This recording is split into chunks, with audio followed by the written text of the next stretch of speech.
Hey guys, Axe here with the GameCoop. We are back playing Feed the Beast Horizons Daybreaker. This is episode 9, and like any brand new episode, I've obviously taken the time off camera to modify the house a bit, make some new stuff to show everybody. So I'll start with the house itself. I've went ahead and doubled it in length, so that gives me a lot more room to work with. I've thrown an enchanting table in the corner here, made some modifications to the cabinets here. I've got more, and just overall a lot of space. I have a friend who's currently playing with me now. He has this little area upstairs. I don't know what he's going to be doing with his time on the game. I guess we'll see as we go. So, as far as machinery goes, I've upgraded all of the factories to Elite. That is, let's see, Elite Factory Installer. There it is. So that is 4 reinforced alloys, 2 Elite control circuits, a couple of gold, and a wood. And it upgrades the factories to their final form. And they do 7 things at once, which I will demonstrate.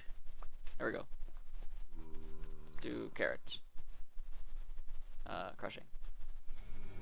There it goes. Pretty fast. And as any factory upgrade goes, they carry their upgrades over from the previous levels. Great. So outside, I've actually made a few the mechanism solar generators, the advanced versions actually. I know I should have done this on camera so you see what these are, but I'll go ahead and show them right here. The advanced solar generators for Mechanism are 4 of the standard solar generators, also for Mechanism, and some alloys and iron. Standard generators are some basic components we've seen before, and these solar panels. There you go. So I made about, I think 20 of these? Yeah, I made 20 of them, and I just positioned them there so that they have a nice little power grid. And then that's flowing into the back of this energy cube. Just another additional way to make power. I've also made some more hydrogen generators, or no, gas burning generators, sorry, and placed them under the biogenerator, so, I don't waste anything, even the hydrogen. These gas tanks can be rotated, and the gas comes out of the red dot. Even if it doesn't look like it's connected, you're good. As far as the farm out here goes, I've actually encased it in chiseled glass. So I've chiseled the regular glass into magical fortified glass. Gives it this nice, bordered, crystal clear look. And then these torches are simply torches with glass covers, which is a forged microblock. You take a saw and you put it above a piece of glass. A few times there. There's also something near the house here. I made a road leading to it, of course. Got these, this is just regular old stone bricks, again, chiseled. Follow this road here. I've actually turned off the difficult life mod, because it was just getting, way too ridiculous to kill, one thing. And it was really holding me up when I was trying to do something else. So, this is a skeleton spawning dungeon here. But I've actually taken the time to put some of the open blocks fans there, so that all the skeletons get blown into the corner, where they just fall down, and you smack their feet, instant kill. Free loot, basically. Great. So I've been looking up on Clockwork phase, finally. I know, it's been, a few episodes, and I'm actually ready to go on with the, hourglasses and fork extractors and generating time sand and all that cool stuff. Let's go ahead and get a few things rounded up here, and we'll be back. Alright, so let's see, Clockwork phase. First thing we're going to want to make is I think it's a fork extractor. Is that it? Sorry, I'm kind of reading this off the wiki, so it might be a little bit clunky, verbose type stuff. So there's multiple types of fork extractors, and the differences between them are the ways that they extract time sand from the world around them. Light, where's light? I want to try light. Light fork extractor. So we'll need some brass, these temporal ingots, and active temporal cores. The temporal stuff is a little interesting to make. I've actually collected some off camera, of course. So I've got a little bit to work with here. Not as much as I need. So we'll actually show you how do you get that. Go ahead and equip your Clockwork weapon and put it into temporal mode. And then take it to whatever item you would normally harvest with that. So in this case a tree, and simply right click. There you go. It just picked up 1 temporal nugget. And you just repeat until you have enough temporal stuff to do whatever you're wanting. This process is instantaneous, So like you could go to the top of a tree and then just like hold the right mouse button. Done. So we're gonna go ahead and get enough stuff to make the light fork extractor. Okay, so put our temporal ingots here in the middle. Add some. Oh, what happened there? Oh, I see. Accidentally made one. There we go. So temporal ingot in the middle, nuggets like that, redstone like this, and we need 2 of these. So make 2. 2 temporal cores, temporal ingot, 4 brass. This is the same recipe for every fork extractor, except the item in the middle changes. So for life, it's a golden apple. For light, it's a torch. Water is a water bucket, etc., etc. So I actually make a light fork extractor. And I believe, from what I've read, this thing just sits in the sunlight and generates time sand. It has no time. Let's see. I might have to read into this. Let's see. Time naturally flows from areas with high activity to low activity. Contraptions made with temporal cores follow a similar system, with the active cores feeding the sedate ones. Wait, so it doesn't have any time sand. It says bright areas. Can I just put this like in the house somewhere? Would that work since it's very bright? No. Is this where you inject?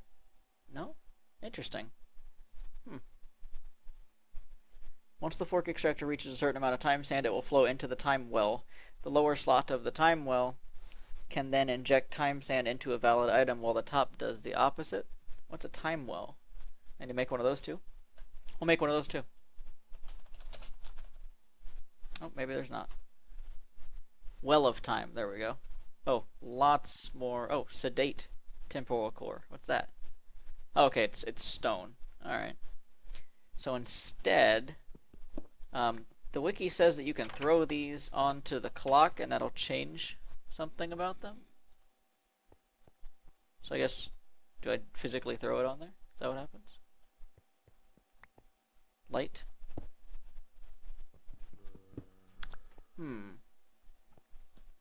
Well, I'm going to figure this out. Okay, so apparently you have to throw them onto whichever one that you want to change it to.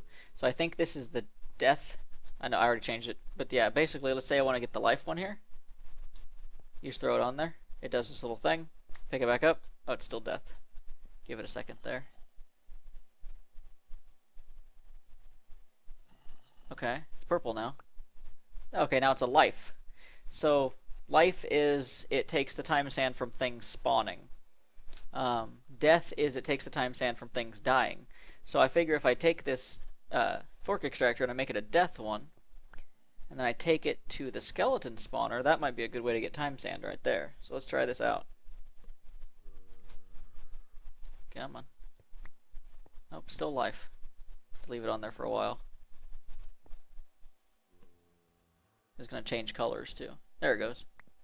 Nope, still life. What the hell?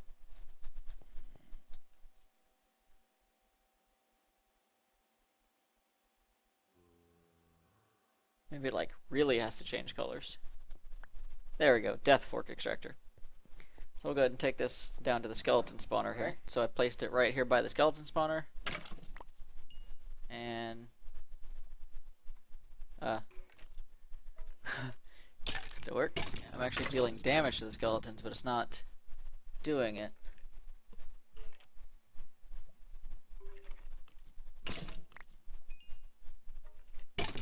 It's not actually doing anything. Maybe I have to get it like closer? Like that close? Maybe it's gotta be like super close. You never know. Maybe they literally have to be touching it. Come on, skeletons. I know you're in there somewhere. Here it comes.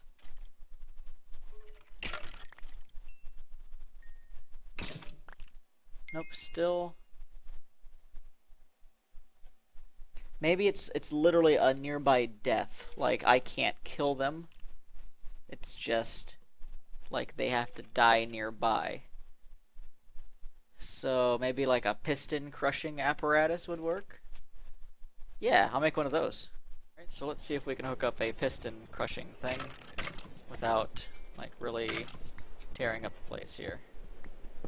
So I want to do...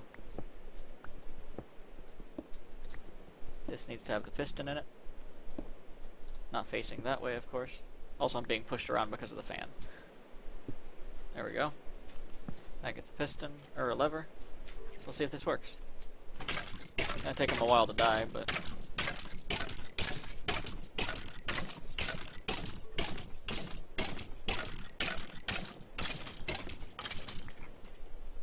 Nope, it still kills them. Interesting. I'll do a little bit more research and be back. Okay, so the thing we actually have to make is the catalyst for whichever fork extractor that you choose to use. So in this case, it'll be the death catalyst, which is 3 golden apples, 3 stone swords, and a temporal ingot. Alright, so we make the death catalyst here. Maybe.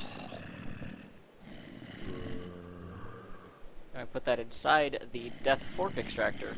And the skeleton and zombie head are now up and standing, so that should mean it was working. I can't tell if it's working because I'm still actively killing things. Oh, okay. Wow, 3 hours and 20 minutes of time sand. Okay. So the catalyst takes damage every time you do this, but it looks like it doesn't bring the mob back to life, which it said it was supposed to.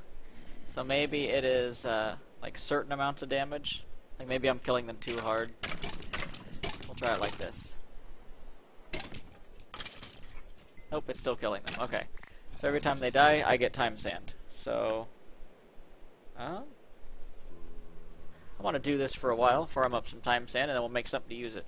Okay, since nobody likes waiting for anything ever in a video game, you know, especially Minecraft, we're going to go ahead and make a couple items that are going to help us out with this whole skeleton spawning, death, time sand, amazing situation.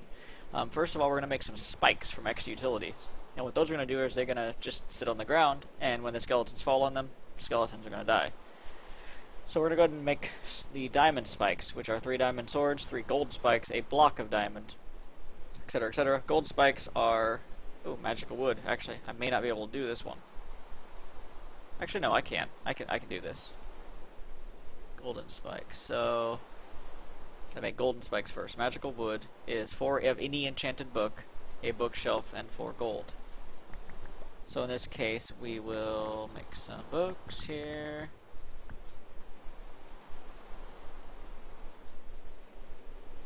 There we go, and then some bookshelves with whatever planks there. There we go. And then to get enchanted books to be whatever level that you want, you actually need to block some of the bookshelves from the enchanting table. So I'll make some more books here, and then I'll show you how to do that. So preferably to save our levels, we actually want a level 1 enchantment. So we actually put torches anywhere on the sides here. And that should block the enchantment table from seeing these bookshelves. So when I place a book in, there we go, level 1 enchant. Level 1. Level 1. Level 1. It doesn't really matter what these enchants are. The more powerful enchants that you make will make more pieces of magical wood. So hopefully this will make enough. It may not, and it might, who even knows. And it's going to make 1 piece. So we'll go ahead and do this a couple more times. So we'll actually break off a couple of these and see like what level the enchantment table gives us. 3. That's fine. Let's go 3s and 4s. Look for 3s and 4s. There's a 4. Oh, it's efficiency 1. Oh well, since that's efficiency 1, we know that that's a level 1 enchantment, so we'll do a level 9. Oh, efficiency 1. Crap. Oh, I guess we do need 1 more book. We'll make this... well, we had to make it a level 4 because that's the only level I'm at, so... whoops. Might have to go farm some experience for this. Let's find out. So I need level 4. There's level 4. Soul Stealer 1. That sounds powerful. Let's see what that does. So, let's see. The gold is there. And the books are here. Nope, other way around.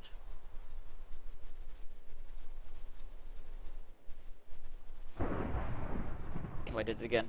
The iBench has a swirl feature, luckily. But Only one piece of magical wood. So, I'm gonna go get some more levels, and we'll do this again. Alright, so we take the wood, the gold block, and the swords, and we make the golden spikes. Oh, it's not gonna do it for me. Gotta do it myself. That like that, and that. Golden spikes. And then we add diamond stuff. So let's see. Diamond block. 6 diamonds. This is a really expensive recipe. I mean, I guess it's not too terribly expensive for modded Minecraft because I do have the digital miner and all that. But still, you know, it's expensive. Diamonds aren't just found everywhere. We get ourselves some diamond spikes. So let's take these to the spawner and we'll see what happens. So I went ahead and killed off the skeletons that were just chilling here. We'll put a spike down and see what happens whenever a skeleton falls onto it.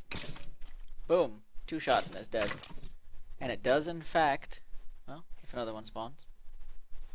Come on. Oh, it gives loot too. That's neat. It doesn't give experience if I remember correctly.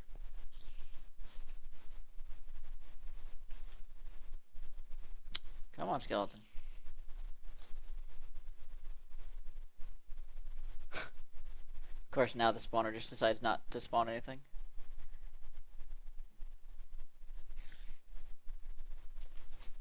Here it comes.